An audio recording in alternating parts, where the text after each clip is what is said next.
Bachelor লাইফে রুটি বানানো দেখুন। আসলে রুটি খাইতে মন চাইছে, কিন্তু রুটির ইনস্ট্রুমেন্ট নাই দেখে আমরা ঘরোয়া উপায়ে রুটি বানানোর চেষ্টা করতেছি। দেখা যাক কি হয়। আশা করি হবে ইনশাল্লাহ।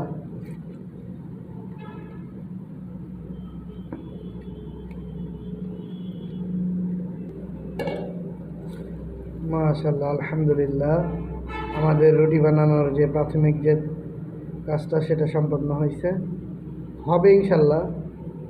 তো যারা যারা আমাদের মতো ব্যাচেলার থাকেন, যাদের রুটি খাইতে মন চায়, তারা রুটি মেকার না কিনে এইভাবে রুটি বানাইতে পারেন।